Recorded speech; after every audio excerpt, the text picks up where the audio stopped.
শিক্ষার্থীরা, আজকে আমি তোমাদের ত্রিকোণমিতি এমসিকিউ প্রশ্ন ক্যালকুলেটরের সাহায্যে কিভাবে সহজে সমাধান করা যায় সেটা দেখাবো। তোমরা আমার সাথে থাকো। আমার 1 নম্বর প্রশ্নটা দেওয়া আছে tan থিটা সমান 4/3 হলে sec থিটা এর মান কত। তাহলে প্রথমে আমরা ক্যালকুলেটরের শিফট অপশানে যাব, তারপর 10 দিব, তারপর বন্ধনী ব্যবহার করব 4/3 ক্লোজ ব্র্যাকেট দেব। অর্থাৎ যে মানটা পাবো, অর্থাৎ থিটার মানটা যা পাবো, তাহলে আমার সেক কিন্তু ক্যালকুলেটরে সরাসরি নেই, কিন্তু কস আছে। সেকের বিপরীত হলো কস। তাহলে আমরা কস লিখে ওই অ্যান্সারটা এখানে দেব। তাহলে আমরা কত পাইলাম? 0.6। এটাকে ভগ্নাংশে নেব। যেহেতু কসের মান আমরা পাইছি, আমার বের করতে হবে সেকের মান, তো কসের মানটাকে উল্টা দিতে হবে। তার মানে 5/3। তার মানে আমার 1 নম্বরের অ্যান্সার হলো 5/3।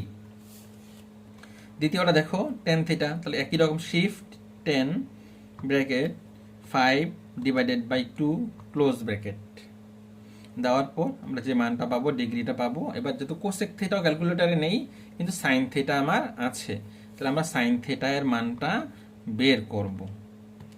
বের করলাম সাইনের মান। ভগ্নাংশে নেওয়া যায় না, তাহলে আমরা প্রথমে এটাকে স্কোয়ার করে নেব।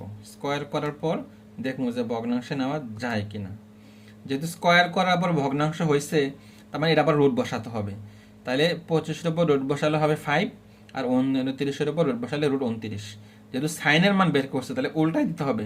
√ 29 উপরে হবে, আর 25-এর বর্গমূল তো 5, ওইটা নিচে হবে।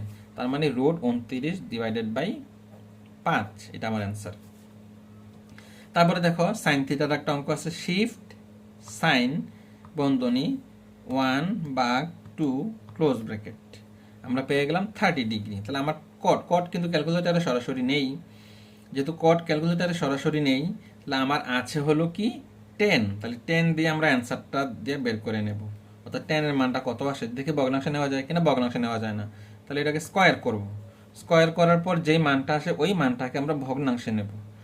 যেহেতু 10 এর মান যদি স্কোয়ার করছি 1/√3, তাহলে কটের মান পাইতে গেলে এটাকে উল্টাই দিতে হবে। অর্থাৎ কট থিটা সমান সমান 1/10 থিটা। অর্থাৎ 10 থিটার মানটাকে উল্টাই দিতে হবে √3/1। তার মানে নিচে 1 এর কোনো ভ্যালু থাকে না, তার মানে √3 আমার অ্যান্সার। এভাবেই আমরা ক্যালকুলেটরের সাহায্যে ত্রিকোণমিতির এমসিকিউ গুলো খুব দ্রুত সমাধান করতে পারি। তোমরা এরকম আরও এমসিকিউ সম্পর্কিত শর্টকাটভাবে ভিডিও ক্লাস পেতে চাইলে আমার এই ইউটিউব চ্যানেলটিকে সাবস্ক্রাইব করে পাশেই থাকো, এবং যারা